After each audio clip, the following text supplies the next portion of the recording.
Donc voilà, je vous rappelle, nous apprenons que nous sommes dans la première leçon, la volonté de Dieu pour nos finances. Nous sommes toujours dans la première leçon, la volonté de Dieu pour nos finances. Et il y a un point important que j'aimerais que vous remarquiez, c'est qu'il y a un équilibre dans la parole de Dieu. Et quand vous perdez l'équilibre, vous perdez l'équilibre.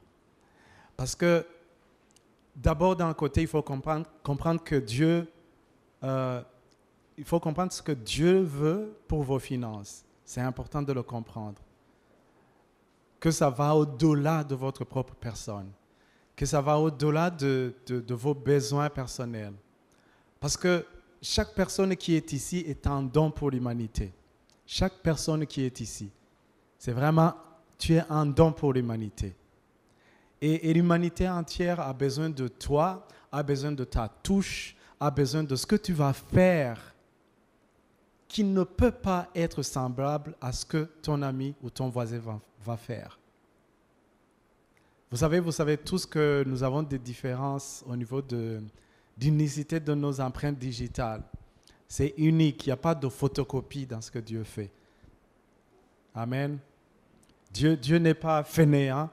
Il pouvait faire tout le monde en original. Pas de photocopie.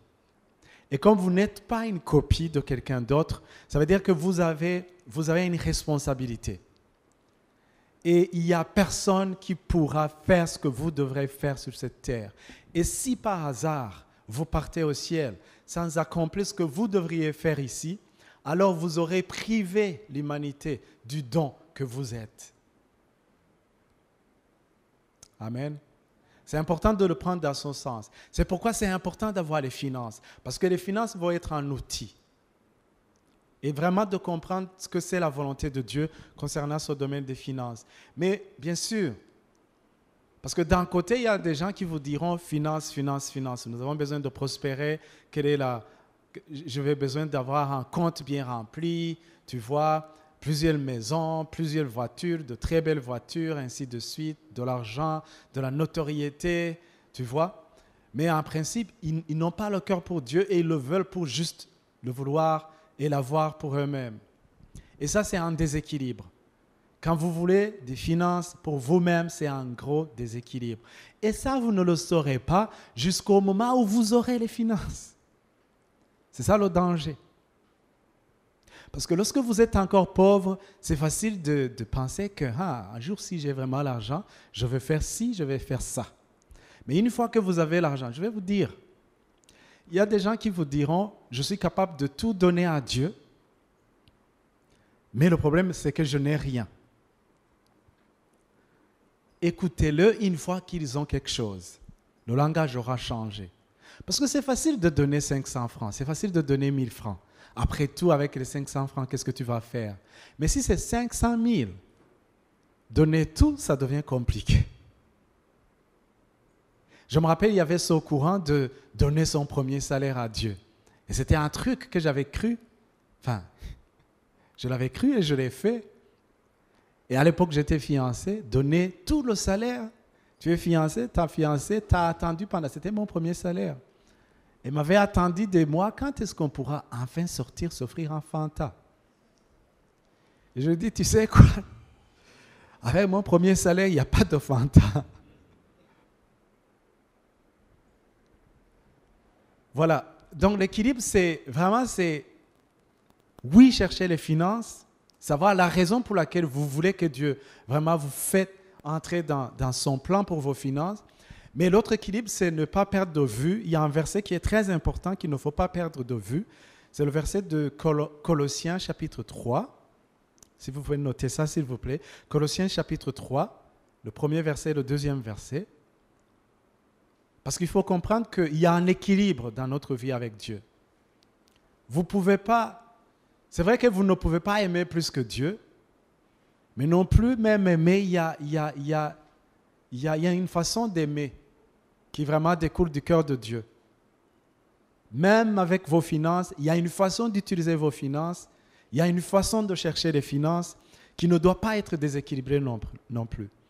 Donc dans Colossiens chapitre 3, versets 1er et 2, il est dit, « Si donc vous êtes ressuscités avec Christ, cherchez les choses d'en haut, où Christ est assis à la droite de Dieu.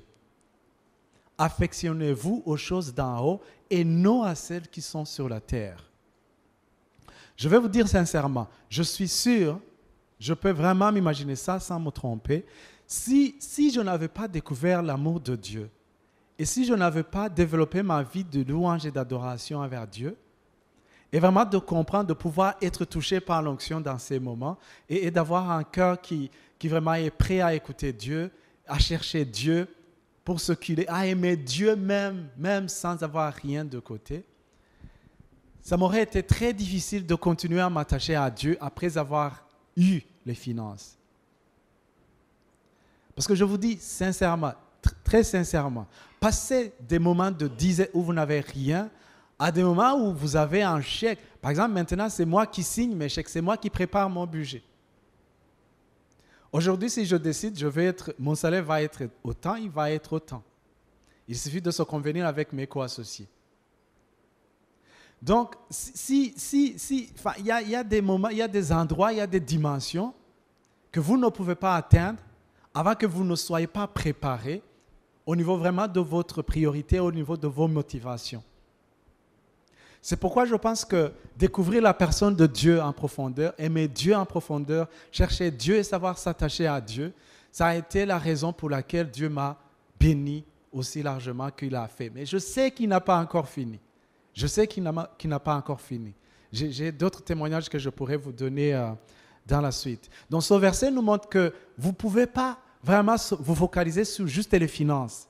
Parce que ça aussi c'est un piège. Et il faut se le dire chaque fois. Moi je me regardais dans le miroir. Je disais, toi tu es le nouveau milliardaire du Burundi. Mais attention, tu vas continuer à aimer Dieu. Attention, tu vas continuer à aimer Dieu. Je vous dis, c'est important de vous parler à vous-même. Voilà, la triste réalité alors, c'est que parfois nous avons entendu des enseignements qui ne sont pas corrects, qui ne sont pas bibliques, comme ce que j'avais appris à l'époque. L'histoire d'être humble, l'histoire de porter sa croix, l'histoire d'être testé par Dieu pour voir si nous aimons vraiment Dieu. Je peux vous dire, ce n'est pas la pauvreté qui va vous amener à aimer Dieu plus. C'est votre cœur qui décide de chercher Dieu et de l'aimer plus. Ce n'est pas vraiment des choses externes qui peuvent vous amener à aimer Dieu. Ce n'est pas ce que vous avez ou n'avez pas dans la poche qui démontre ou qui vous pousse à aimer Dieu. Non, pas du tout. Pas du tout. Ce n'est pas parce que vous êtes capable de donner beaucoup plus que tout le monde que vous aimez Dieu. Non, c'est une question de cœur. Et si ton cœur est attaché à Dieu, alors, même si vous avez entendu de mauvais enseignements jusque-là, vous êtes capable de faire un shift, vraiment de changer complètement et de commencer à croire ces choses. Parce que moi aussi, ça a été une décision que j'avais prise, pas juste pour les finances. Pas juste pour les finances. Je vous dirai un autre témoignage brièvement. C'était par rapport au baptême du Saint-Esprit. En grandissant, moi, j'avais vu une seule personne dans toute une église qui parlait en langue. Et quand il parlait en langue, on chuchotait entre nous, on disait, lui, il boit de la bière du miel, la bière fabriquée à base du miel. Ou qui en Kirundi, c'est comme ça qu'on appelle. Il paraît que c'est un truc très alcoolisé, qui vraiment vous met à KO vite. Et on chuchotait, on se disait, lui, il vend ça. Mais on se demandait la question, pourquoi on ne l'a jamais excommunié? Alors qu'il est ivre, il vient à l'église ivre et il le démontre, il ne se cache pas. Il parle des trucs que l'on ne comprend pas. En grandissant, c'est ce que j'avais écrit. Je n'avais jamais vu quelqu'un parler en langue, encore moins expliquer c'était quoi le parler en langue. Et quand j'ai étudié dans les cours de fondation, quand j'ai appris sur le baptême du Saint-Esprit, c'est l'une des questions que j'ai posées et franchement, je n'y croyais pas. Je n'y croyais pas parce que je ne savais pas. Maintenant, attention, si vous avez entendu des choses qui sont contraires à la parole de Dieu et que, une fois vous êtes confronté à la vérité de la parole de Dieu, c'est à vous maintenant de décider de faire volte-face et de changer complètement de cap. De dire, moi, je marchais comme ça, mais maintenant, j'ai compris que ce n'est pas vrai. Que ce n'est pas vrai.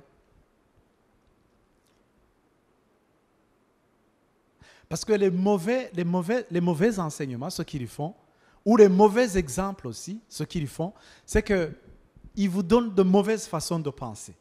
Et quand vous pensez négativement, ou que vous avez une pensée contraire à la parole de Dieu, alors Romains 12:2 s'applique à vous. Maintenant, ça va dépendre. Parce que si vous avez une forteresse en vous, si vous avez une mauvaise façon de penser en vous, elle peut être là dormante et ne se manifeste pas. Une fois que vous entrez dans un domaine particulier, cette façon de penser se manifeste et vous devez combattre avec ça. C'est pourquoi Paul va dire, ne vous conformez pas. C'est au présent continuel. Je ne sais pas s'il existe. Present continuous tense en anglais. C'est un présent qui continue, n'est-ce pas? C'est présent qui continue. Notre âme, on doit la soumettre chaque fois qu'elle veut agir contrairement à la parole de Dieu. Pourquoi? Parce que Dieu ne changera pas.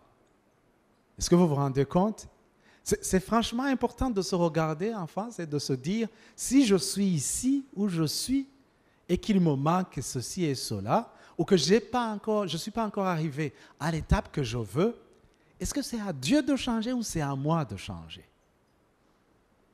Parce que des fois, on se met dans la prière, on jeûne, on prie, on cherche, on bouscule, et on se dit, si vraiment je fais ça, je vais arriver à ça. Mais attention, si vous faites des choses et que ça n'amène pas de résultat, c'est peut-être le moment de changer. Peut-être vous le faites de la mauvaise manière. Peut-être vous croyez des choses qui sont fausses. Ou peut-être vous ne faites pas vraiment la bonne chose à faire ou vous n'avez pas la bonne attitude à avoir. C'est important de se poser cette question et de vraiment faire la guerre, de se rebeller contre la situation présente si elle ne vous plaît pas. En tout cas, si elle ne vous plaît pas. Autre chose que j'avais entendu à l'époque, qui est devenu un motto, un slogan pour moi, c'est si vous vivez quelque part, il faut que les gens qui vivent avec vous sachent, voient et témoignent que vous êtes différent d'eux, que vous êtes un enfant de Dieu, que vous avez un Père qui vous aime et qui veut vous sortir des difficultés financières. Si vous vivez dans un endroit, si c'est l'école, si c'est un boulot, et que vous y passez 3 ans, 2 ans, 4 ans, et que vous vivez le commun de tous les mortels, vous vivez comme tout le monde, alors là, j'ai un problème avec vous. Et vous devrez avoir un problème avec vous. Je m'en fous si vous êtes dans une catégorie où le barème salarial ne bouge pas. Il y a une grade dans l'armée, on dit les caporaux chefs. Et je crois au-dessus de caporal-chef, si la structure n'a pas changé, on met un truc comme ça, comme une flèche qui ferme. Ça veut dire qu'il n'y a pas d'avancement possible. Si vous atteignez la grade de caporal-chef, c'est foutu pour vous. Je ne sais pas s'il y a des militaires entre nous, mais ils vous diront que arrivé à cette étape, vous n'avancez pas. Je m'en fous si vous êtes là. L'histoire nous a appris qu'il y a des gens qui étaient des caporaux-chefs qui sont devenus des officiers. Ils ont passé même pas de grade supérieur, mais de catégorie supérieure. Avec Dieu, c'est à cela que vous devez rêver. Vous avez le droit de rêver de ces choses. Amen. Amen. Vous devez vraiment vous bagarrer. Vous ne devez pas accepter ces choses. Si j'avais accepté ce que tout le monde acceptait, je ne serais pas ici aujourd'hui. Je ne serais pas ici aujourd'hui. Eh bien, vous verrez que Dieu ne changera pas. C'est à vous de changer. Parce que vivre dans la pauvreté pour un chrétien, ce n'est pas biblique. Ce n'est pas scripturaire du tout.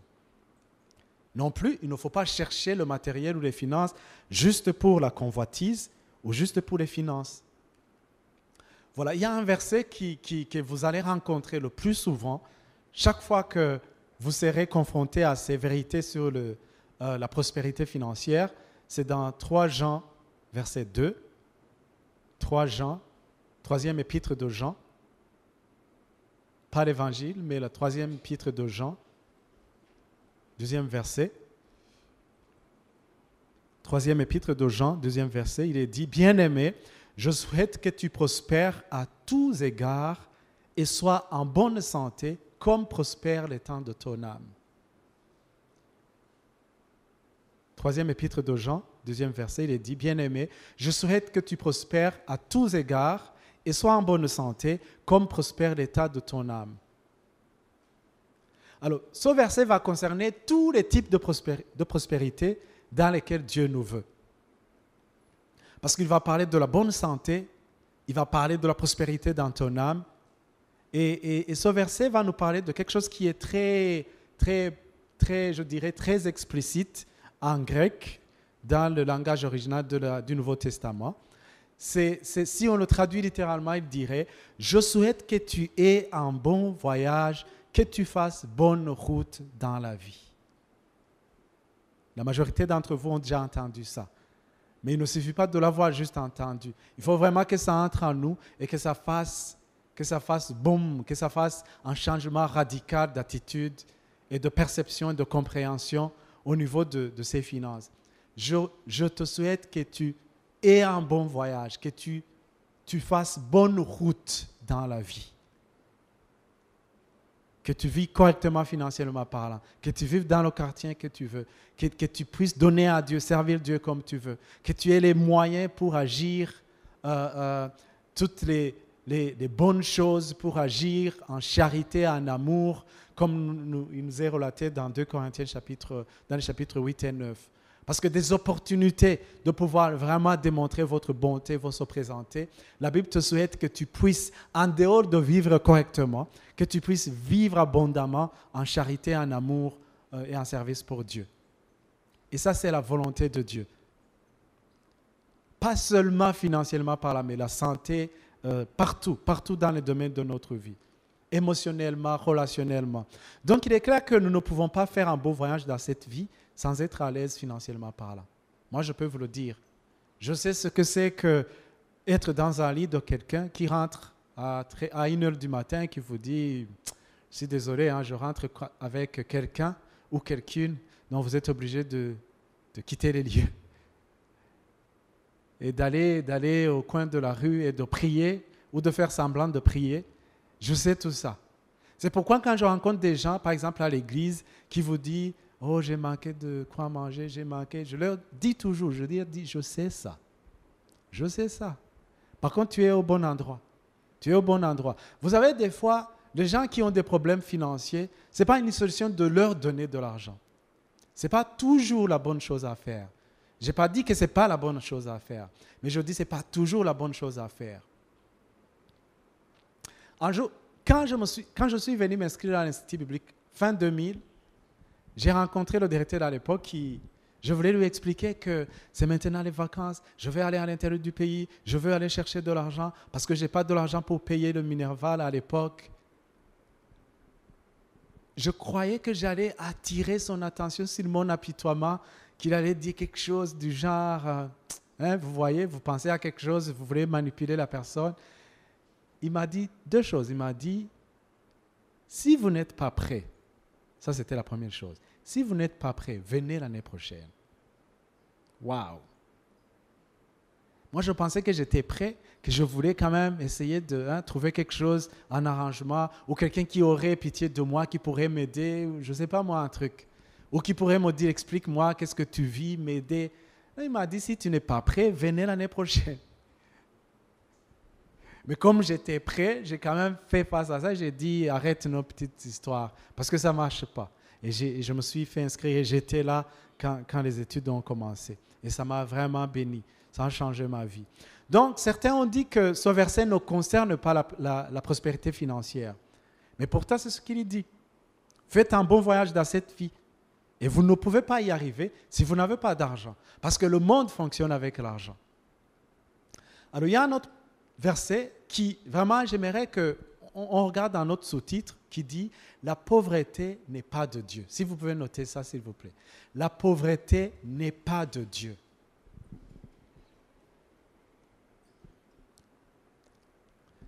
La pauvreté n'est pas de Dieu.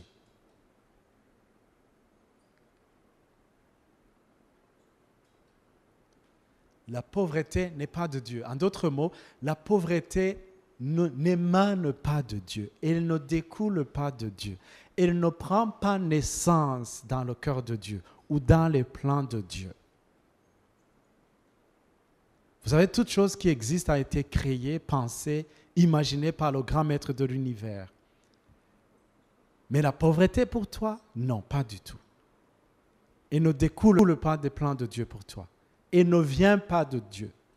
Et ne prend pas naissance au ciel. Pas du tout. Vous étudiez la Bible, commencez par la Genèse, allez jusqu'à l'Apocalypse, dernière page, dernier verset, vous ne verrez jamais une trace de pauvreté dans le ciel ou dans les pensées de Dieu. Jamais, jamais. Même pour les gens du monde, les gens qui sont riches, qui sont nés riches, qui ont tout, ils n'ont pas. Un jour, on m'a raconté une blague, je ne sais pas si elle est vraie. Il paraît qu'il y aurait une certaine femme, que je ne nommerai pas ici à Bujumbura, distinguée, c'était il y a des années de cela, qui avait dit dans une rencontre de femmes, elle avait rencontré une femme qui lui avait dit, tu sais, je n'ai pas pu nourrir, je n'ai pas de ration à la maison, il y a des difficultés dans son pays maintenant, j'ai vraiment des difficultés. Et la femme avait dit à cette autre femme, elle avait dit, tu sais que tu es la deuxième personne qui me dit à propos de cela. Peut-être que c'est vrai qu'il y a des problèmes financiers ici au Burundi maintenant. Tu es vraiment la deuxième personne qui me le dit. Donc, il y a des gens qui vraiment sont sur une étoile. Si vous leur parlez des choses de pauvreté, ils ne vont pas vous comprendre. Parce que la pauvreté ne fait pas partie de leur univers. Et ils ne sont pas des créateurs.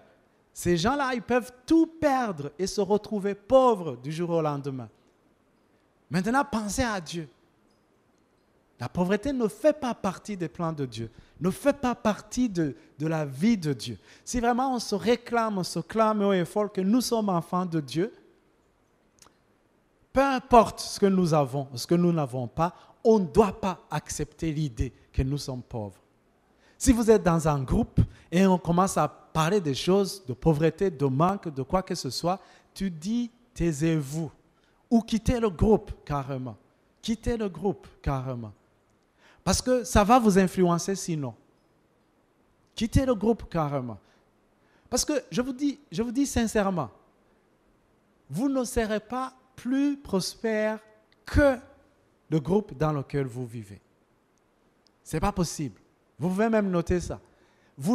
Si vous côtoyez des gens, si vous êtes dans un groupe, vous ne serez jamais plus prospère qu'eux. Un jour, le pasteur, je crois que c'est le pasteur Castanou qui avait dit, à propos vous savez, les crabes, il avait dit l'esprit de la mentalité des crabes. Il a dit les crabes, si vous prenez 20, 50 crabes, vous voyez les crabes, les histoires là, les trucs, les insectes marins qui vivent dans l'eau, il dit, ils ont plusieurs pattes, il dit, si vous les mettez dans une bouteille et que vous ouvrez la bouteille, en principe, vous les libérez. Les crabes peuvent sortir. Il vous dit, venez 2 semaines après. Tous seront toujours dans la bouteille. Pourquoi? Parce qu'un va essayer de sortir, les autres vont l'attraper et le ramener au fond de la bouteille. C'est ça la mentalité des crabes. Vous ne pouvez pas, ils ont des pattes, vous connaissez les crabes, non? Si l'un essaie de sortir, il les ramène. Et vous voyez, plusieurs groupes, il y a ce genre de mentalité. Si vous côtoyez des groupes que vous imitez, que vous écoutez, qui vous influencent, vous ne serez jamais plus prospère qu'eux. C'est pourquoi c'est important de vérifier les raisons dans lesquelles nous sommes. Les connexions, comme je les appelle. Parce que Dieu vous préparera des groupes qui sont vraiment des motivations pour vous, qui vont vous amener sur des plateformes de prospérité financière. Mais si vous restez dans les mêmes groupes où tout ce qui est dit, c'est la pauvreté, les exemples que vous voyez, c'est le manque, c'est la pourriture, c'est vraiment rien ne va, ça ne pourra pas marcher. Vous ne pourrez jamais être prospère, plus prospère que le groupe dans lequel vous êtes. Voilà, donc lisons dans Luc 6, Luc chapitre 6, l'évangile de Luc, chapitre 6, verset 20. Où Jésus a dit, alors Jésus levant les yeux sur ses disciples et dit, heureux vous qui êtes pauvres, car le royaume de Dieu est à vous. Ça, c'est un autre verset qui vraiment va vous secouer. Parce que moi, personnellement, il m'a secoué quand je l'ai entendu pour la première fois. Quand Jésus dit, il levant les yeux sur ses disciples, pas sur les foules, pas sur les foules. Là, il est vraiment, il vient de passer un moment avec les foules, mais là, il met à part les disciples et il leur parle directement, juste à eux.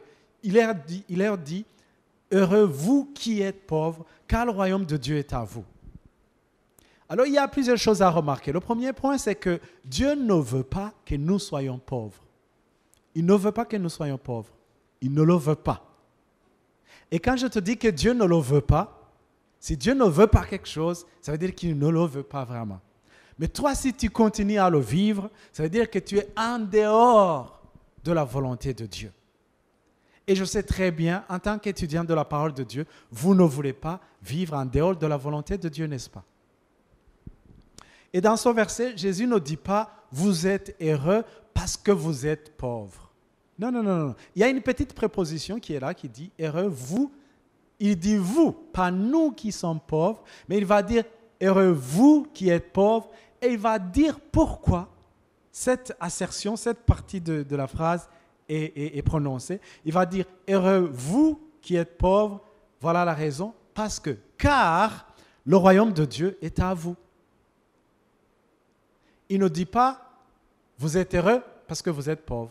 Comme on l'a toujours enseigné, parce qu'on vous dit, vous savez, la religion nous a montré, même jusqu'aujourd'hui, si vous voyez les plus grandes religions qui sont stables, je dirais, et qui traversent des âges dans le monde, vous observez ce qu'ils font. Un jour, j'ai assisté à un enterrement, j'ai assisté à la télé, à un enterrement d'un grand religieux de la planète.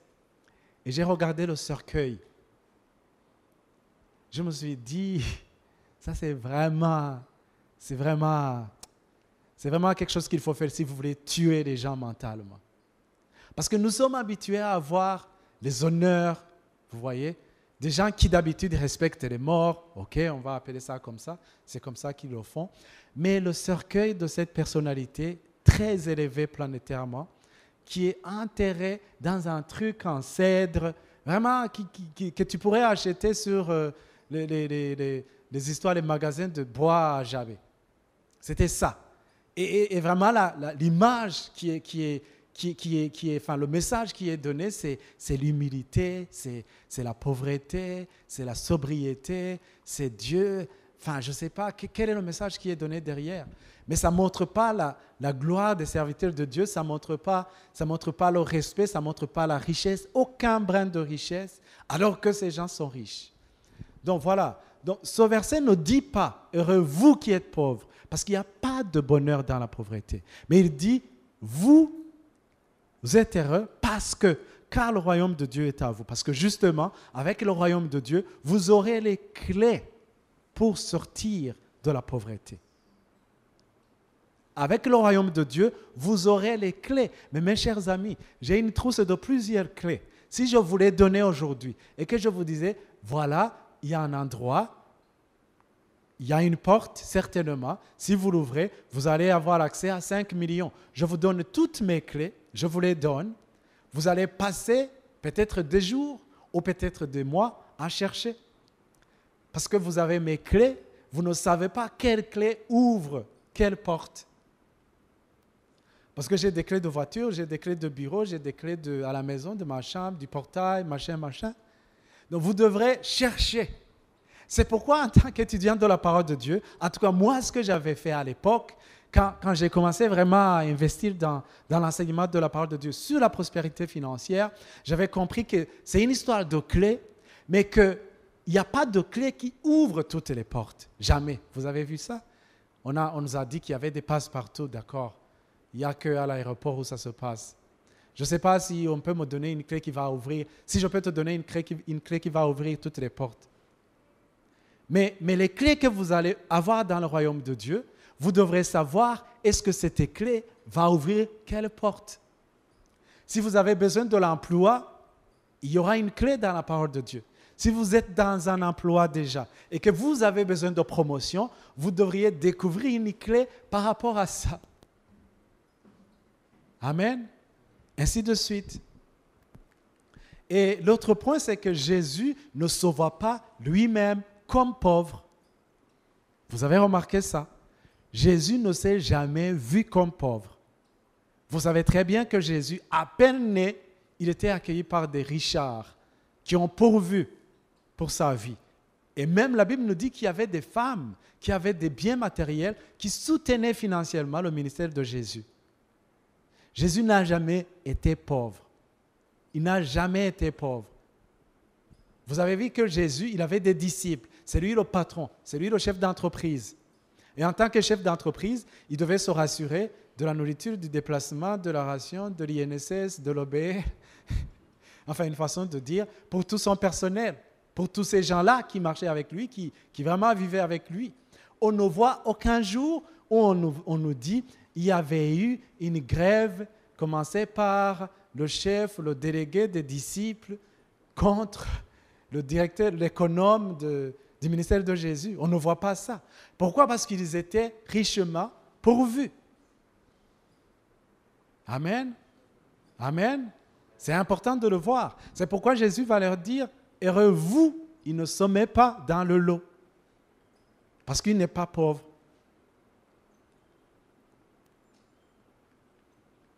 Voilà, donc vous avez les principes, vous aurez accès aux clés, vous aurez les principes dans le royaume de Dieu. Maintenant, si vous appliquez ces principes, il y a un grand si. Parce qu'il ne suffit pas d'avoir la clé, il faut ouvrir la porte. Si vous appliquez les principes, alors vous allez débloquer la bénédiction financière dans votre vie. Donc, on a vu que la pauvreté n'est pas de Dieu. Le quatrième point, c'est que la pauvreté est une condition anormale. C'est comme si je veux vous révolter, parce que franchement, si vous ne vous révoltez pas, rien ne va changer. Vous savez, il y a des conditions dans la vie où vous devez prier, c'est vrai, mais il y a des conditions où vous devez arriver à un stade où vraiment vous vous révoltez. Vous dites, assez, j'en ai assez de tout ça. C'est la même chose avec le péché. Si vous avez un péché qui vraiment s'attache à vous, vous devez arriver à un moment où vous dites, j'en ai assez avec ça. C'est fini avec cette histoire. Et vous vous révoltez complètement. Et c'est au moment où vous vous révoltez, parce qu'il y a des prières. Vous pouvez prier, mais Dieu n'enverra pas un ange pour vous prendre par la main et vous tirer d'un trou. C'est à vous de vous lever. C'est à vous de vous lever, de vous bagarrer et de dire, ça c'est anormal. Parce que moi, j'allais à l'école, à l'église, je voyais des gens bien parfumés, bien habillés, ils levaient les mains comme ça, ils voulaient adorer Dieu. Et moi, j'avais peur de lever les mains. J'avais les chemises j'avais des problèmes, je n'étais pas sûr que c'était correct. Alors, j'avais des problèmes à vraiment vivre correctement dans la communauté.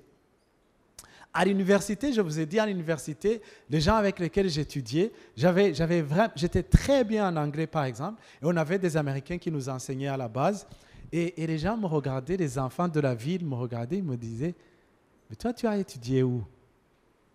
Il y a une fille, elle m'a regardé, c'était une fille d'ambassadeur, elle m'a regardé, elle m'a dit, tu as dit que tu avais étudié où? Elle s'attendait que je lui sorte un lycée qui est connu ici, je lui dis, j'ai étudié au lycée Gitega.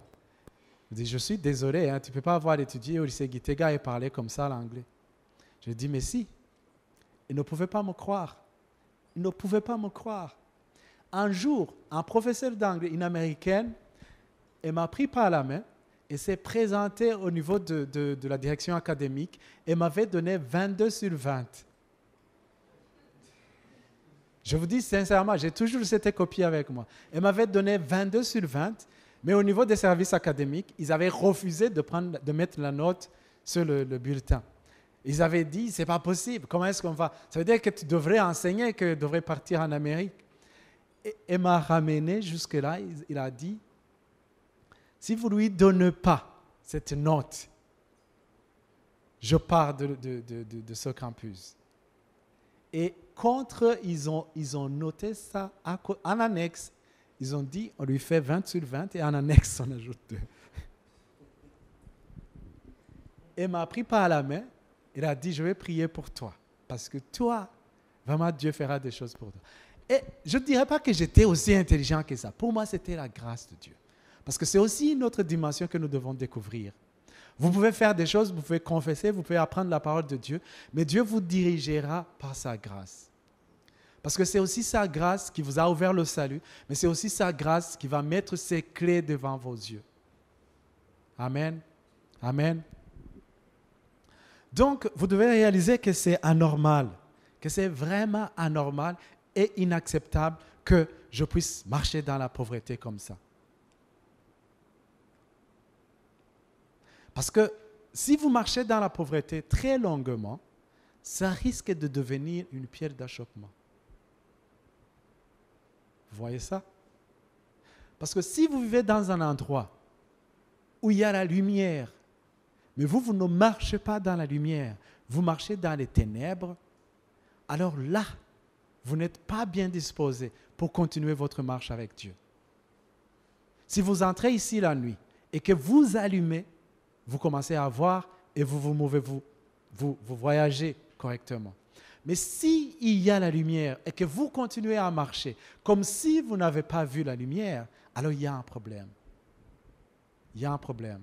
Parce qu'il y a beaucoup de personnes qui vraiment aimaient Dieu à la base, mais quand ils ont eu des problèmes financièrement et qui ont perduré, ils ont commencé à vouloir prendre des dettes, à vouloir créer des problèmes avec les frères, à ne pas croire la parole de Dieu. Parce qu'ils sont confrontés à ce défi. Moi, je vois une vérité dans la parole de Dieu et je n'arrive pas à la vivre. Ça amène de l'amertume dans leur cœur et c'est un gros souci. Merci beaucoup, que Dieu vous bénisse. On continuera la prochaine fois.